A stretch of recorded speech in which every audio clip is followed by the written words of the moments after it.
Hello ladies and gentlemen, and welcome back to another video with me ABM Farhan. And today we are gonna be checking out the Haylou ls02 smartwatch, and let's see what Xiaomi has to offer with their Haylou solar lineup of smartwatches at this price point. So the Haylou ls02 smartwatch is pretty straightforward. Its main motivation is to be a great little budget smartwatch. It isn't trying to do more or less. So let's start out with the build quality here.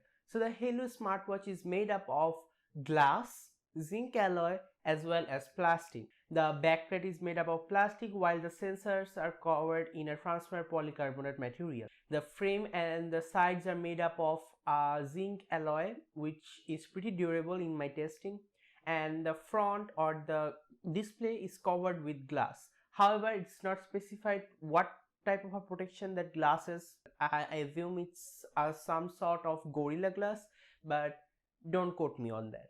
This is the standard 20mm belt size, and therefore you can swap it out with any belt of your choice.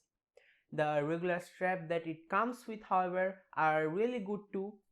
Now let's talk about the display. So this is a 1.35-inch LCD panel. It seems to be IPS, like the viewing angles are great. The colors are punchy enough for this budget. It's nothing extraordinary, and it gets pretty bright or enough bright to be visible outdoors too. It has 5 steps of brightness level control, so it can go pretty dim and also it can go bright enough. The refresh rate that this is running at is particularly disappointing. However, I think it's running at about 25 to 30 frames, so like even though there are no noticeable lags, the frames are low and thus it seems to be a pretty choppy experience. Speaking of experience, let's talk about the software. So on the home page you can long press to switch between the watch faces. However, unfortunately the 7 watch faces that this comes with are the only ones you can use. You cannot download or install any kind of third-party ones whatsoever. Neither are more options included on the Haylou app. On that aside, when you swipe down from the home screen, you get a quick toggles as usual, containing the do not disturb mode, brightness level, find your phone, and the settings app shortcut. Then swiping upwards from the home page gives you the list of applications, and the list of applications here are status, heart rate monitoring, the sports modes, which contains 11 different workout modes including running, walking, jogging, cycling, and etc. Then when you swipe down you get your more option, which contains additional applications such as stopwatch, countdown, find your app, and also the breath training. Then you have your music controls, and also you have some other various applications that you can find on the most basic smartwatches.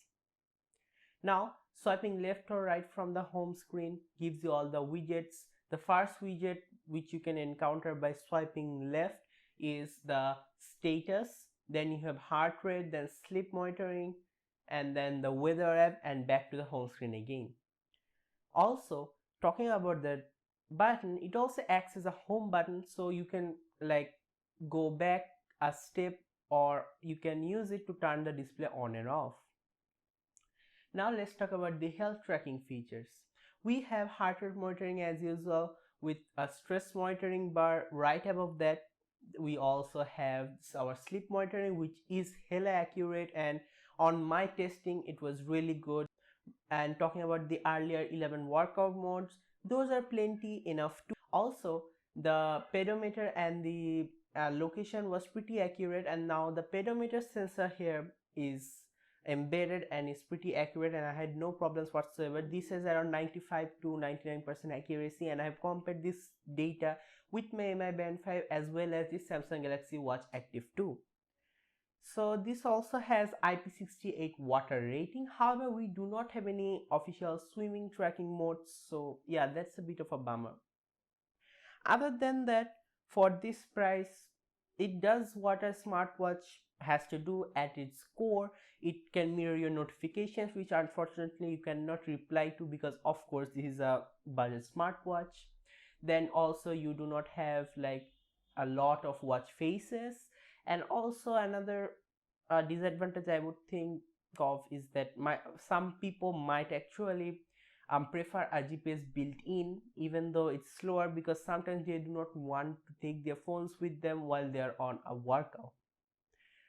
So in my opinion, for the retailing price of 1950 taka or around $22, I think this is a pretty good deal, and I'm wholeheartedly recommending this to anyone who is on the budget and like wants a good smartwatch to begin their smartwatch hobby with.